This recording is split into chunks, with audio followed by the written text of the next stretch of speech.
नमस्कार दोस्तों, जहाज स्टडी IQ में आपका स्वागत है। कल हमने इससे पिछले क्लास में हमने बुक पढ़ा था, किताब पढ़ा था, संस्कृत किताब का पहला अध्याय पढ़ा था मंगलम। आज हम लोग पुनः संस्कृत व्याकरण में चलते हैं और संस्कृत व्याकरण में हम पढ़ते हैं कारक प्रकरण। क्या पढ़ते हैं? कारक प्रकरण। कि कारक क्या होता है, उसके कितने विभक्ति होते हैं, कितने भेद होते हैं। क्योंकि जब हम अनुवाद बनाते हैं, कोई भी अनुवाद बनाते हैं, उसमें कारक विभक्ति का बहुत ज्यादा उपयोग होता है, बहुत ज्यादा प्रयोग करते हैं उसका, इसलिए कारक हमारे लिए बहुत ही ज्यादा जरूरी है। तो आइए हम लोग चलते हैं कहाँ? कारक पे चलते हैं। कहाँ चलते हैं? कारक पे चलते हैं। तो सबसे पहले ये जानते हैं कि कारक होता क्या है, कारक कहते किसे हैं। संस्कृत हिंदी में तो सभी जानते हैं कि क्रिया के साथ जिसका प्रत्यक्ष संबंध होता है उसे हम क्या कहते हैं? कारक कहते हैं। ठीक है, लेकिन इसी बात को जब हम संस्कृत में कहेंगे तो क्या कैसे कहेंगे? संस्कृत में इसका परिभाषा क्या होगा? तो बहुत छोटा सा इसका परिभाषा है, दो शब्दों का परिभाषा है। कहता है क्रियान्वयितम कारकम। क्या होता है? क्रियान्वयितम कारकम, अर्थात क्रिया के साथ जिसका प्रत्यक्ष संबंध बताया जाता है उसे क्या कहते हैं? कारक कहते हैं। क्या कहते हैं? कारक कहते हैं। तो इसको हम लोग लिख लेते हैं। तो संस्कृत में हमने क्या देखा? क्रियान्वयितम कारकम। उसी का जब हम भावार्थ हिंदी में बताते हैं तो कहता है क्रिया के साथ जिसका प्रत्यक्ष संबंध होता है, अर्थात जो भी कोई कुछ करता है उसे कर्ता जो होता है उसका क्रिया के साथ प्रत्यक्ष संबंध होना चाहिए, जो भी कारक हो, तो उसे हम क्या कहते हैं? कारक कहते हैं। तो अब हम लोग देख लेते हैं कारक के कितने भेद होते हैं। कितने भेद होते हैं? कारक के 8 भेद होते हैं, जो आपके सामने लिखा हुआ है, जिसको हम विभक्ति में भी बांट सकते हैं। कारक लिखा हुआ, उसका हिंदी विभक्ति भी लिखा हुआ है यहाँ पर। तो सबसे पहले प्रथमा विभक्ति है कर्ता। कर्ता है, और कर्ता का चिन्ह अगर कहा जाए तो कर्ता को क्या किस चिन्ह से विभक्त करते हैं? ने से, अर्थात प्रथमा कर्ता ने, द्वितीय कर्म को, तृतीय करण से द्वारा, चतुर्थी संप्रदान को के लिए, आपादान, पंचमी है आपादान से, और षष्ठी जो है आपका संबंध काके की, और सप्तमी जो है अधिकरण में पर। उसी प्रकार ये दोबारा से पुनः प्रथमा आया है जो संबोधन, क्योंकि संबोधन का प्रयोग भी हम लोग किसमें करते हैं? प्रथमा विभक्ति में ही करते हैं। अब आप लोग कहिएगा कि यहाँ पर करण से भी है, करण में भी से है और आपादान में भी से है। जब हम इस दोनों विभक्ति या दोनों कारक पर चलेंगे, दोनों के बीच का अंतर आपको पता चल जाएगा। ठीक है दोस्तों, वैसे मैं आपको बता दूं, इस करण से का मतलब होता है किसी के साथ जुड़ना।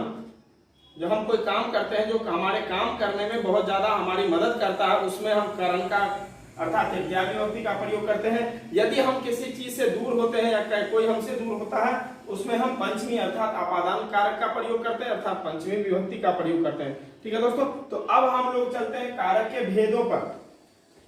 किस पर चलते हैं? कारक के भेदों पर, जो कि आपको हर एक कारक का भेद दिया हुआ है, उसका परिभाषा बतलाया जाएगा और उसके जो भी नियम है, कहाँ प्रथमा विभक्ति प्रयोग होना चाहिए, कर्म में द्वितीय विभक्ति प्रयोग होगा हुआ कैसे होगा, ये सभी आपको बतलाया जाएगा। तो चलते हैं हम लोग अब उसके परिभाषा पे चलते हैं। ठीक है, अर्थात उसको हम कर्ता कारक भी कर सकते हैं। अब जैसे हम एक अनुवाद लेते हैं, इसमें अनुवाद हम जितना बनाएंगे, जितना देखेंगे, उतना हमें समझ में आएगा, उतना हमें अनुवाद बनाने में दिक्कत नहीं होगी। ये छोटा सा है, कहता है क्रिया का संपादन करने वाला कौन कहलाता है? कर्ता कारक होता है। तो हम एक छोटा सा उदाहरण लेते हैं। राम पढ़ता है, राम पढ़ता है। ठीक है, अब क्रिया को करने वाला क्या कहलाता है? कर्ता कहलाता है। अर्थात पढ़ना क्या है? ये क्रिया है। क्या है? क्रिया है। इस क्रिया को कर कौन रहा है? राम कर रहा है। तो राम क्या हो जाएगा आपका? कर्ता कारक हो जाएगा। क्या हो जाएगा? कर्ता कारक हो जाएगा। और ये पढ़ना क्या है आपका? क्रिया है। क्या है? क्रिया है। अब हम लोग इसका जब अनुवाद बनाएंगे तो हमें पहले ये देखेंगे कि कर्ता, तो कर्ता में कौन सी विभक्ति का प्रयोग किया जाता है? कर्ता में प्रथमा विभक्ति का प्रयोग किया जाता है। किसका प्रयोग किया जाता है? प्रथमा विभक्ति का जब प्रयोग किया जाएगा तो राम का हो जाएगा क्या? रामः। पढ़ना का होता है पठ।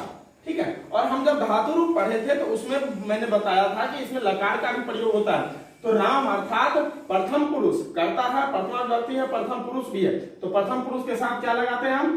ती लगाते हैं। क्या लगाते हैं? ती लगाते हैं। क्या हो जाएगा? रामः पठति। ये हो गया छोटा सा उदाहरण कर्ता कारक का। अब इसके बहुत सारे नियम हैं, इसके बहुत सारे नियम हैं। अब सबसे पहला नियम क्या है वह हम देखते हैं। सबसे इसका जो पहला नियम है नियम में पहला नियम है कर्तरी प्रथमा। कर्तरी प्रथमा, कर्तरी प्रथमा अर्थात कर्ता कारक में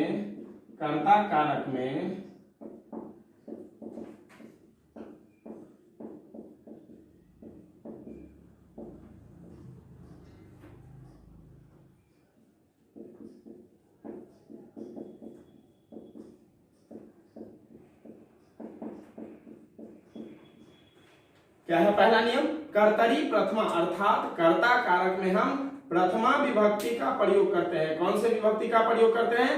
प्रथमा विभक्ति का प्रयोग करते हैं। ठीक है, जैसे हम लिखते हैं वह जाता है, यथा में लिखते हैं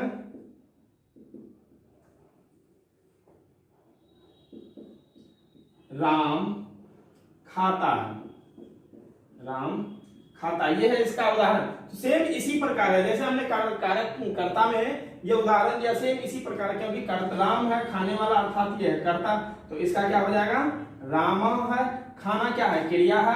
खाना का होता है खाद। और उसी तरह जब हम धातु में लकार का प्रयोग करेंगे, वर्तमान का लट लकार अर्थात राम खाता, अर्थात ये वर्तमान में अभी वह खा रहा है। ठीक है, राम खादति, वर्तमान का लट लकार प्रथम पुरुष एक वचन क्या होता है? ती होता है। क्या हो जाएगा? राम खादति, राम खाता है। अब इसके दूसरे पे चलते हैं। किस पर चलते हैं? इसके दूसरे नियम पर चलते हैं। वह क्या है वह मैं आपको बतलाता हूं।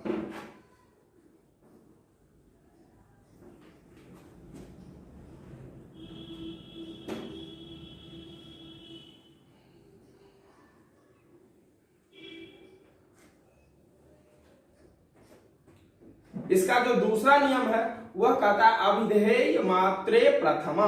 इसका जो कर्ता का जो दूसरा नियम है क्या कहता है? अभिधेय मात्रे प्रथमा। अर्थात अभिधेय का मतलब होता है किसी के नाम से हम संबोधित करते हैं, या अभी हमने जो बताया कर्तरी प्रथमा, उसमें हम वह जाता है, तुम जाते हो, ये सब का भी हम प्रयोग कर सकते हैं। ठीक है, लेकिन जहां पर अभिधेय मात्र का प्रयोग किया गया है, अर्थात किसी के नाम को लेकर हम कुछ कहते हैं, राम जाता है, राम पढ़ता है, राम खाता है, राम सोता है। ठीक है, तो उसमें भी हम कौन से विभक्ति का प्रयोग करते हैं? प्रथमा विभक्ति का प्रयोग करते हैं। ठीक है, किसी के नाम का के प्रयोग में इसका हिंदी होता है किसी के नाम में प्रथमा विभक्ति का प्रयोग किया जाता है।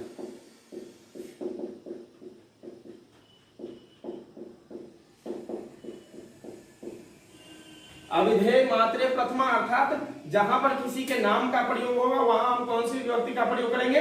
प्रथमा विभक्ति का प्रयोग करेंगे। अब यथा में देख लीजिए, रामः, श्यामः, गजः। ठीक है, ये हो गया आपका। ये किसी के नाम को जब हम संबोधित करते हैं तो उसमें हम किसका प्रयोग करते हैं? प्रथमा विभक्ति का प्रयोग करते हैं। ठीक है, तो अब ये भी समझ में, दूसरा नियम भी आपको समझ में आ गया। तीसरे नियम पे चलते हैं, अव्यय योग्य प्रथमा अर्थात अव्यय जो शब्द होगा, अव्यय शब्द के योग में हम कौन से विभक्ति का प्रयोग करेंगे? प्रथमा विभक्ति का प्रयोग करेंगे। तो इसका एक एग्जाम्पल ले लेते हैं, यथा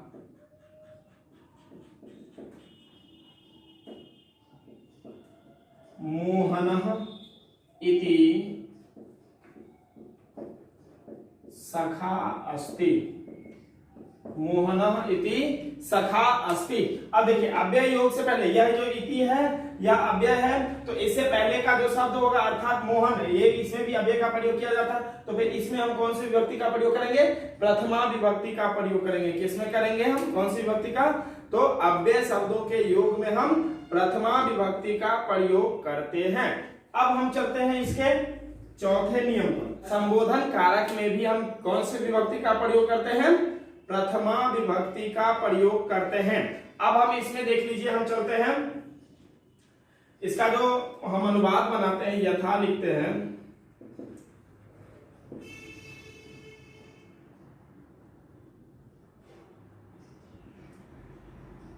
हे राम यहां आओ, यहाँ आओ। अर्थात अब देख लीजिए, यह शब्द से आपको कुछ पता चलेगा। क्यों?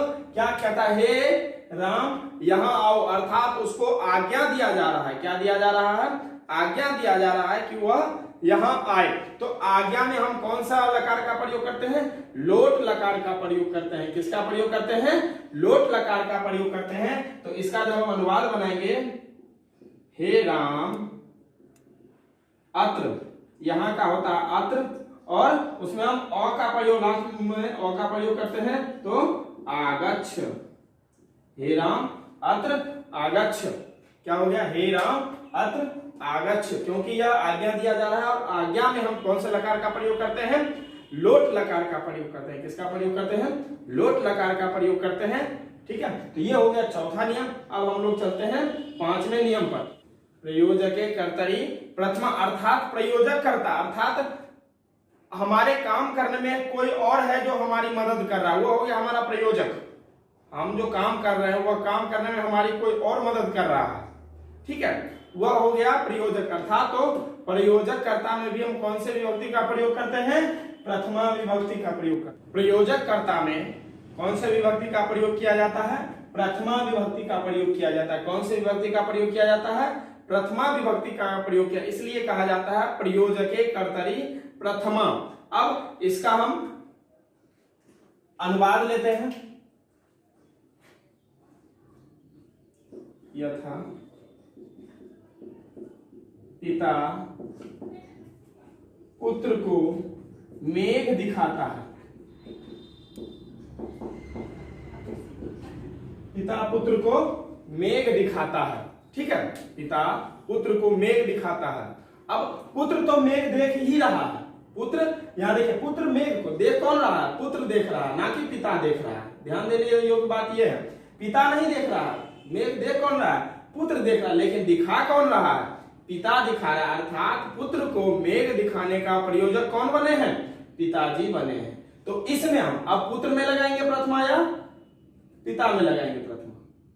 इसमें आपको कंफ्यूजन होगी, तो कहीं से कोई कंफ्यूजन की बात नहीं। हमारा नियम ही कहता है प्रयोजके कर्तरी प्रथमा, अर्थात जो प्रयोजक करता होगा, जो प्रयोजक करता होगा उसमें हम क्या लगाएंगे?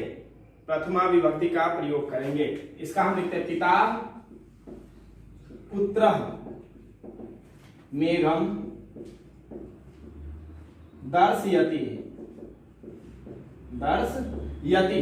अब कहिएगा यहाँ पर यति कहां से आ गया, यहाँ मेघम कहां से आ गया? आपके दिमाग में ये प्रश्न उठेगा कि यह मेघ और मेघम, मेघ का मेघम हमने लिख लिया, दर्शयति लिख लिया, हाँ, ये कहां से आ गया? मैं बताता हूं आपको। मेघम यहाँ पर कहता है क्रिया का फल जिस पर पड़ता है उसे क्या कहते हैं? कर्म कारक कहते हैं। क्या कहते हैं? कर्म कारक। हम आगे चलेंगे, इसके बाद उसी पे चलेंगे। कर्म कारक कहते हैं। और कर्म कारक में हम कौन से विभक्ति का प्रयोग करते हैं? द्वितीय विभक्ति का प्रयोग करते हैं। कौन से विभक्ति का प्रयोग करते हैं? द्वितीय विभक्ति का प्रयोग करते हैं।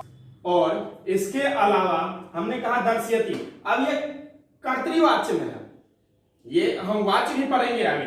कर्तृवाच्य में है। कर्तृवाच्य से कर्मवाच्य में बदलने के लिए क्या होता है? जो कर्ता एक वचन में होता है वह, जो कर्ता प्रथमा विभक्ति में होता है वह तृतीय विभक्ति में चला जाता है, और जो कर्म प्रथम द्वितीय विभक्ति में होता है वो प्रथमा विभक्ति में आ जाता है। उसी प्रकार अपोजिट होता है। कर्मवाच्य से कर्तृवाच्य में बदलने के लिए पुनः कर्ता प्रथमा विभक्ति में और कर्म द्वितीय विभक्ति में आ जाता है। पिता पुत्रम मेघम दर्शयति, ये हो गया आपका पिता पुत्रम मेघम दर्शयति। कर्मणि प्रथमा। ठीक है, अभी जस्ट हमने कहा कर्मणि द्वितीय, अभी तुरंत हमने क्या कहा? कर्मणि द्वितीय। हमने यहां बताया भी कर्म कारक में हम द्वितीय विभक्ति का प्रयोग करते हैं। लेकिन यहां पर जो दिया हुआ उक्ते कर्मणि प्रथमा, अर्थात इसमें क्या होगा? क्या होगा? तो कर्मवाच्य हमने अभी क्या कहा? जब कर्मवाच्य में आता है, कर्तरी से कर्म में हम बदलते हैं, तब वह क्या हो जाता है? द्वितीय विभक्ति प्रथमा में बदल जाता है। किसमें बदल जाता है? प्रथमा विभक्ति में बदल जाता है। तो जहां कर्मवाच्य रहेगा उसमें हम प्रथमा विभक्ति का प्रयोग करेंगे। और उसी जब हम कर्तृवाच्य से कर्मवाच्य में बदलते हैं, जो क्रिया होता है हमारा, उसमें हम प्रत्यय जोड़ते हैं, यक प्रत्यय जोड़ देते हैं। कौन सा प्रत्यय जोड़ देते हैं? यक प्रत्यय जोड़ देते हैं, जो वह फिर बाद में पठती है तो पठ्यते हो जाएगा, खादती है तो खाद्यते हो जाएगा, दर्श्यति है तो दृश्यते हो जाएगा, गच्छति है तो गम्यते हो जाएगा। ठीक है, ऐसा कुछ हम बनाते हैं। अब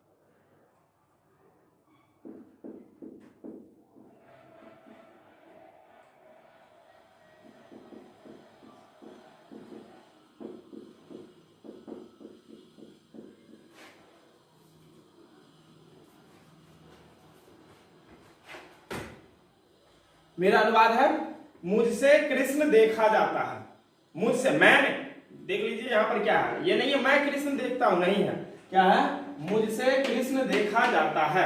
अब ये मुझसे कहां से आ गया, तो मैं का तृतीय विभक्ति का जब हिंदी करेंगे तो आता है मुझसे, क्या आता है, मुझसे कृष्ण हो गया, देखा जाता है। ठीक है, अब इसका हम जब अनुवाद देंगे तो मुझसे का हो जाता है मया, अर्थात तृतीय विभक्ति। तो हमने कहा कर्ता में क्या होता है, प्रथमा विभक्ति होता है, लेकिन वही जब कर्ता कर्मवाच्य में जाता है, वही कर्ता जब कर्मवाच्य में जाता है तो वह कर्ता में कौन सी विभक्ति का प्रयोग होता है, तृतीय विभक्ति का प्रयोग होता है। कौन सी विभक्ति, वही कर्ता जब कर्मवाच्य में जाता है तो कौन से विभक्ति में जाता है, तृतीय विभक्ति में जाता है। कौन सी विभक्ति में, तृतीय विभक्ति में। उसके बाद कर्म हमारा कौन सी विभक्ति में चला जाता है, प्रथमा विभक्ति में चला जाता है। कौन सी विभक्ति में चला जाता है, प्रथमा विभक्ति में। तो कृष्ण का क्या हो जाएगा, कृष्ण, क्या हो जाएगा, कृष्ण। अब देखा जाता, देखना क्या होता है, दृश्य। ठीक है, हम लिख लेते हैं दृश्य। अब हमने कहा जहां कर्मवाच्य रहता है विभक्ति को बदलते हैं तो उसमें प्रत्यय यक प्रत्यय जोड़ दे देते, हो जाता है दृश्यते। क्या हो जाता है, दृश्यते। या मुझसे साधु की सेवा की जाती है, मुझसे या मेरे द्वारा साधु की सेवा की जाती है। तो जहां पर से का प्रयोग होता है वहां हम मुझसे या मेरे द्वारा, तो से द्वारा, से और के द्वारा, अर्थात इसमें हम कौन से विभक्ति का प्रयोग करते हैं, तो तृतीय विभक्ति का प्रयोग करते हैं। इसलिए हमने यहाँ पर मैं के जगह पर मुझसे लिखा। तो समझ में आ गया होगा आपको। तो ये था हमारा कर्ता कारक का 6 नियम। कितने नियम, 6 नियम थे हमारे कर्ता कारक के। तो आई होप कि आप सब समझ गए होंगे। हम लोग अब आगे चलते हैं, जो कि दूसरा भेद है, कारक का दूसरा भेद है, क्या है, कर्म है। क्या है, कौन सा भेद है, कर्म कारक है। अब हम लोग कर्म कारक पर, कारक है कर्म कारक, उसका हम संस्कृत में परिभाषा लेते हैं तो होता है कर्तृप सिद्धतम कर्मः, कर्तृप सिद्धतम कर्मः, अर्थात इसका हिंदी होता है कर्ता का अत्यंत फल, कर्ता का अत्यंत फल जिस काम करने की इच्छा पर हो, कर्ता का अत्यंत फल जिस पर पड़ता है, अर्थात अत्यंत इच्छा जिस पर पड़े, वही कौन सा विभक्ति होगा, कौन सा कारक होगा, द्वितीय विभक्ति होगा, कर्म कारक होगा। ठीक है, तो कर्तृप सिद्धतम कर्म, अर्थात कर्ता का अत्यंत इच्छा जिस काम को करने में हो उसे हम क्या कहते हैं, कर्म कारक कहते हैं। क्या कहते हैं, कर्म कारक कहते हैं या द्वितीय विभक्ति कहते हैं। अब हम एक एग्जाम्पल लेते हैं, उदाहरण के तौर पर, यथा श्वेता पुस्तक पढ़ती है, श्वेता पुस्तक पढ़ती है। अब कर्म आ गया तो हम कर्ता को भूल जाएंगे, ऐसा कुछ नहीं है। कर्ता हमारा प्रथमा विभक्ति में ही रहेगा, उसको हम हमेशा लिखेंगे। ठीक है, तो हमारा उदाहरण है श्वेता पुस्तक पढ़ती है। तो पढ़ने का काम कौन करती है, श्वेता। तो यह क्या हो जाएगी, कर्ता हो जाएगी। क्या कर रही है, पढ़ रही है, तो यह क्या हो जाएगा, क्रिया हो जाएगा। और क्या पढ़ रही है, तो पुस्तक पढ़ रही है। क्या पढ़ रही है, पुस्तक पढ़ रही है। तो पुस्तक क्या हो जाएगा आपका, कर्म हो जाएगा। तो कर्म में हो गया प्रथमा, कर्ता में हो गया प्रथमा, कर्म में हो गया द्वितीय, और क्रिया को हम कर्ता के अनुसार बदलते हैं। किसके अनुसार बदलते हैं, कर्ता के अनुसार बदलते हैं। किसके अनुसार बदलेंगे, तो कर्ता के अनुसार हम बदलेंगे। ठीक है, तो अब हम देखते हैं श्वेता पुस्तक पढ़ती है, तो इसका हम संस्कृत अनुवाद बनाते हैं। तो हो जाएगा श्वेता पुस्तकम, पढ़ना का होता है पठ, वर्तमान काल लट लकार, प्रथम पुरुष एक वचन ती, अर्थात पठती। तो श्वेता पुस्तकम पठती, ये हो गया आपका कर्म कारक का एक उदाहरण। जो श्वेता अत्यंत इच्छा किस काम को करने में जता रही है, पुस्तक पढ़ने में जता रही है। किस काम में जता रही है, पुस्तक पढ़ने में। तो पुस्तक में हम कौन सा विभक्ति लगाएंगे, द्वितीय विभक्ति का प्रयोग करेंगे। किसका प्रयोग करेंगे, द्वितीय विभक्ति का प्रयोग करेंगे। अब चलते हैं हम इसके दूसरे नियम पर। पहला नियम पर है कर्मणि द्वितीया। कर्मणि द्वितीया।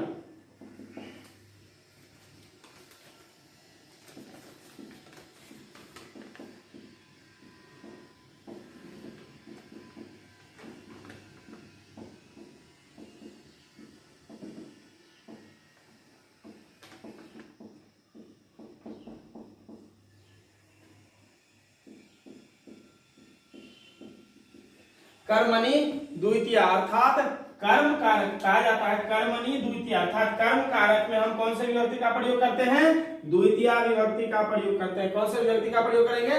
द्वितीय विभक्ति का प्रयोग करेंगे। अब हम जब इसका उदाहरण लेते हैं तो हम लिखते हैं यथा वह विद्यालय जाती है, ना कि जाता है। वह विद्यालय जाती है। जब हमने वर्तमान काल लट लकार में पढ़ा था तो धातु में भी पढ़ा था हमने।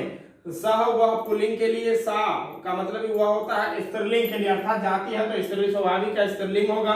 तो वह में हम सा का प्रयोग करेंगे या सा का प्रयोग करेंगे? सा का प्रयोग करेंगे। क्यों? क्योंकि यह स्त्रीलिंग है।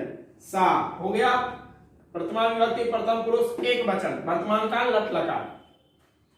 विद्यालय कहाँ जाती है? विद्यालय जाती है, अर्थात इसकी सबसे अत्यंत इच्छा किस काम में हो रही है? विद्यालय जाने में। तो विद्यालय क्या हो जाएगा? कर्म हो जाएगा। तो कर्म कारक में द्वितीय विभक्ति अर्थात विद्यालयम। जाना का होता है गच्छ, इसमें हम ती का ही प्रयोग करेंगे। क्या हो जाएगा? सा विद्यालयम गच्छति। वह विद्यालय जाती है। सा विद्यालयम गच्छति। ठीक है, ये हो गया आपका कर्मणि द्वितीय का अनुवाद। अब हम लोग आगे चलते हैं इसके तीसरे नियम पर। ये अविता परिता सर्वतः ये होता क्या है? ये होता क्या है? इसका उपयोग हम लोग कहाँ करते हैं, कैसे करते हैं, वह मैं आपको बताता हूं। अविता, अविता का मतलब होता है दोनों ओर। आगे लीजिए या पीछे लीजिए, दाएं लीजिए बाएं लीजिए। अविता का मतलब होता है दोनों। परिता मतलब चारों ओर, चारों ओर। ठीक है। और एक होता है सर्वतः मतलब सभी ओर। चारों ओर सभी ओर में बहुत अंतर है। चारों ओर और सभी ओर। परिता मतलब चारों ओर, सर्वतः मतलब सभी ओर। ठीक है। तो हम लोग अब इसमें लिखते हैं क्या है? अविता परिता सर्वतः योगे द्वितीया, अर्थात अविता दोनों ओर, परिता चारों ओर, सर्वतः सभी ओर के योग में कौन से विभक्ति का प्रयोग किया जाता है? द्वितीय विभक्ति का प्रयोग किया जाता है। कौन से विभक्ति का प्रयोग किया जाता है? द्वितीय विभक्ति का प्रयोग किया जाता है। अब हम इससे अनुवाद बनाते हैं। गांव के दोनों ओर वृक्ष है। गांव के दोनों ओर वृक्ष है। गांव के दोनों ओर वृक्ष है। अब जिसमें यह अविता परिता लगता है उसमें हम द्वितीय विभक्ति का प्रयोग करते हैं। ठीक है। तो किसके दोनों ओर वृक्ष है? तो गांव के, अर्थात गांव में हम कौन सा विभक्ति का प्रयोग करेंगे? द्वितीय विभक्ति का प्रयोग करेंगे। अर्थात क्या हो जाएगा? ये ग्रामम। ठीक है, क्या हो जाएगा? ग्रामम। और कहता है गांव के दोनों ओर, तो दोनों ओर का क्या होता है? अभितः। तो हम लिख लेते हैं अभितः क्या है? वृक्ष। अब गांव के दोनों ओर वृक्ष मतलब दोनों ओर मिला के एक वृक्ष तो होगा नहीं है? कम से कम 3-4। हम ना उसको एक वचन में रखेंगे ना ही द्विवचन में रखेंगे। हम उसको कहां ले जाएंगे? बहुवचन में ले जाएंगे। कहां ले जाएंगे? बहुवचन में ले जाएंगे। तो हो जाएगा वृक्षा। अब जहां यह बहुवचन है तो वहां अस्ति तो होगा नहीं, ती का तो प्रयोग करेंगे नहीं। किसका प्रयोग करेंगे? अंति का प्रयोग करेंगे, जो क्या हो जाएगा? संति। ठीक है। ग्रामम अभितः वृक्षा संति। ग्रामम अभितः वृक्षा संति। अब हम चलते हैं किस पर? परिता पर चलते हैं। परिता का अनुवाद लेते हैं। परिता का अनुवाद होगा हमारा, लिखते हैं गांव के चारों ओर, गांव के चारों ओर पर्वत है। क्या है? पर्वत है या पहाड़ है, पर्वत है गांव के चारों ओर। तो उसी प्रकार यहाँ पर चारों ओर है तो हो जाएगा परिता, और परिता किसके चारों ओर है? तो गांव के क्या हो जाएगा? ग्रामम। चारों ओर का होता है परिता, हम ले लेते हैं, क्या है? पर्वत है। तो एक पर्वत होगा नहीं, बहुवचन होगा, पर्वता संति, पर्वता संति, क्या है? संति। तो गांव के चारों ओर पर्वत है, ग्रामम परिता पर्वता संति। अब ले लेते हैं हम सर्वतः का, मतलब सभी ओर, पर्वत के सभी ओर, पर्वत के सभी ओर नदी है, क्या है? नदी है, क्या है? नदी है। तो अब यहां पर देख रहे हैं, यहां पर्वत हो गया पर्वता, यहां जब सभी ओर से पहले है पर्वत तो यहां पर क्या हो जाएगा? पर्वतम, क्या हो जाएगा? पर्वतम सर्वतः, सर्वतः नद्या,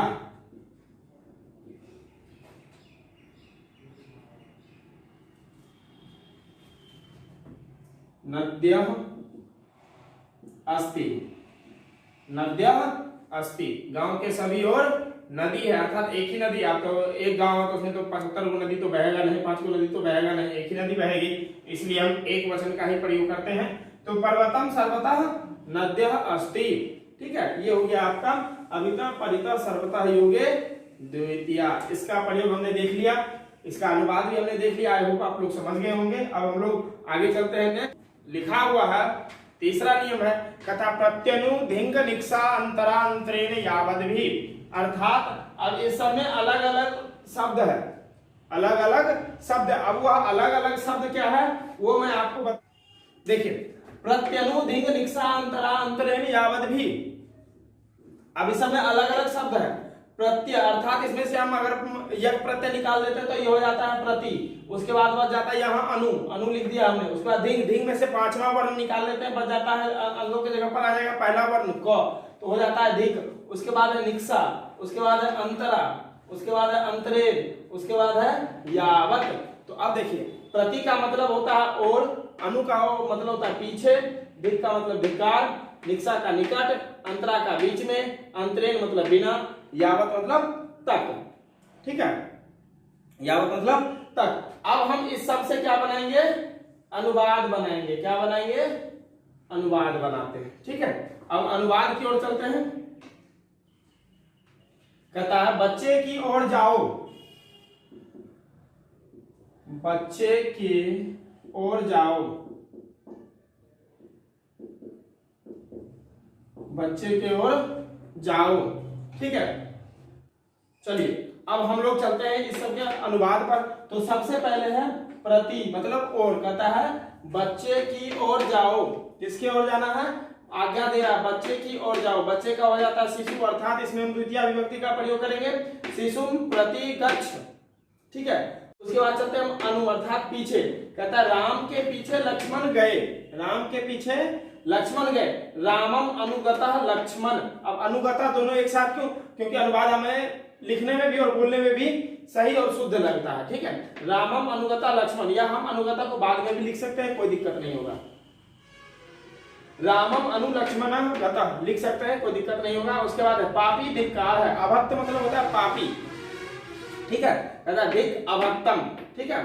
उसके बाद है गांव के निकट नदी है, निक्सा है, गांव के निकट नदी है, ग्रामम निक्सा नद्या अस्ति, ठीक है, समझ में आ गया होगा। उसके बाद है अंतरा, अर्थात बीच में। कहता है राम लक्ष्मण के बीच में सीता है, राम लक्ष्मण के बीच में सीता है, रामम लक्ष्मणम अंतरा सीता अस्ति, ठीक है। उसके बाद है अंतरेण मतलब बिना। कहता है कृष्ण के बिना राधा खिन्न है या अधूरी है या सूनी है, ठीक है। कृष्णम अंतरेण राधा खिन्ना, ठीक है, ये भी हो गया। अब है यावत मतलब तक। कहता है नगर तक, यहां से लेकर नगर तक वृक्ष ही वृक्ष है, तो नगरम यावत वृक्षा संति, बहुत सारे वृक्ष होंगे इसलिए हमने बहुवचन का प्रयोग किया संति। तो ये हो गया। आप लोग, आई होप आप लोग समझ गए, आशा करते हैं आप लोग समझ गए होंगे। तो ये था हमारा कर्म कारक का तृतीय नियम, क्या है? प्रत्यनु धिंग निक्सा अंतरा अंतरेण यावद भी, उसका अर्थ और मैंने अनुवाद आपके सामने रखा।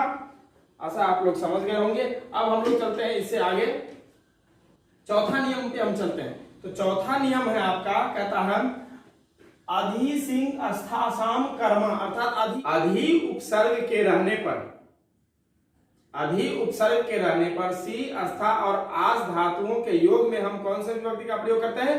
द्वितीय विभक्ति का प्रयोग करते हैं। कौन से विभक्ति का? द्वितीय विभक्ति का प्रयोग करते हैं। तो अब हम लोग चलते हैं इसके अनुवाद पर। कहां चलते हैं? अनुवाद पर चलते हैं। ठीक है, तो सबसे पहले हम अधि उपसर्ग से लेते हैं। ठीक है, सैया मतलब बिछावन, राम सैया पर सोते हैं। ठीक है, अब देख लीजिए यहां पर, वैसे अगर पर कहा जाए तो पर जो है वह आपका अधिकरण में है, में पर अर्थात सप्तमी विभक्ति का प्रयोग होना चाहिए, लेकिन नहीं, क्योंकि यहाँ पर अधि उपसर्ग का प्रयोग किया गया है, इसलिए हम यहाँ पर सोना बैठना इस सब में हम कौन सा विभक्ति का प्रयोग करेंगे? द्वितीय विभक्ति का प्रयोग करेंगे। कौन सा विभक्ति का? द्वितीय विभक्ति का। तो हम लेते हैं रामः सय्याम अधिसेते, अधिसेते। ठीक है, रामः सय्याम अधिसेते।